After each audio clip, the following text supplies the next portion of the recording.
Dan pemirsa, untuk mengetahui bagaimana perkembangan perdagangan saham di Bursa Efek Indonesia pagi ini, kita langsung mengikutinya bersama rekan saya Jessica Wulandari. Jessica, seperti apa perdagangan saham pada pagi ini? Ya, Leo dan pemirsa, kita akan lihat bersama ya bagaimana perdagangan Bursa Efek Indonesia pada pagi hari ini. Indeks harga saham gabungan yang pada pagi hari ini kita akan lihat bersama bagaimana update-nya langsung dari lantai bursa yang ternyata menguat 0,2% di level 8.251, tepatnya di 9:37 waktu Indonesia Barat, dengan trading value ini mencapai 10 triliun pada pagi hari ini. Pemirsa, kalau kita melihat pergerakan indeks harga saham gabungan pada hari ini, kami mencoba untuk mengecek juga dari sisi penguatannya. Ini didukung oleh LQ45 yang naik 0,91%. Kemudian kami juga mencoba untuk melihat dari sisi secara sektoral, pemirsa, yang mendukung penguatan pada pergerakan indeks harga saham gabungan. Pagi hari ini adalah indeks non-cyclical yang naik 0,76%, kemudian keuangan 0,66%, transportasi 0,48%, dan juga properti 0,26%.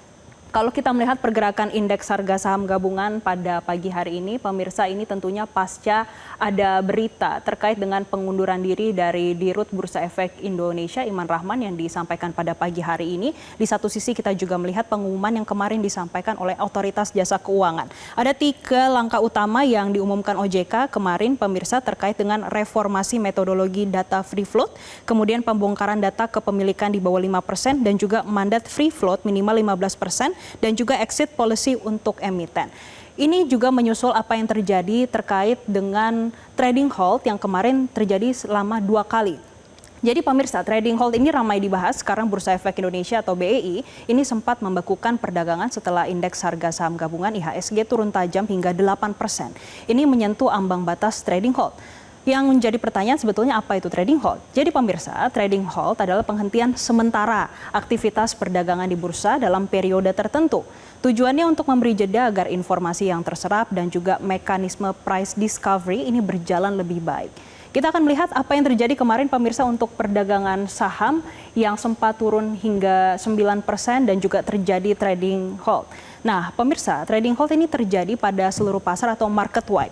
Misalnya saja ketika indeks acuan menurun tajam pada saham tertentu, ini juga bisa misalnya karena ada pengumuman material, lonjakan volatilitas, ataupun alasan regulasi. Ini tergantung pada kebijakan bursa itu sendiri. Jadi pemirsa, untuk istilah trading hold, ini merujuk pada penghentian sementara sistem perdagangan ketika IHSG turun ekstrim sesuai dengan ambang yang sudah ditetapkan. Trading hold ini bukan untuk menghalangi investor untuk jualan ya, tapi ini menjadi alat untuk bisa dikatakan keselamatan supaya pasar tetap teratur, wajar, dan juga efisien. Sehingga ini mencegah panic selling berantai dan memberi waktu pelaku pasar mencerna informasi, mengurangi resiko error ataupun ketidakteraturan pasar saat order menumpuk dan juga spreadnya melebar, dan juga menjaga kepercayaan pasar. Nah, pemirsa, aturan terbarunya ini sejak 8 April 2025 ini ada ketentuan yang sudah disesuaikan oleh Bursa Efek Indonesia. Adapun ketentuannya ada beberapa. Yang pertama terkait dengan indeks harga saham gabungan yang turun lebih dari 8%. Dan ini akan menjadi trading hold 30 menit. Kemudian kalau ada turun lanjutan dan ini lebih dari 15%, akan ada trading hold selama 30 menit, dan IHSG turun lanjutan lebih dari 20%, itu trading akan disuspend. Nah, pemirsa, kalau kita melihat sejarahnya, ini bukan pertama kalinya trading hold diberlakukan. Jadi kita akan simak bersama, ini beberapa timeline yang sudah kami coba rangkum terkait trading hold yang berjalan di Bursa Efek Indonesia.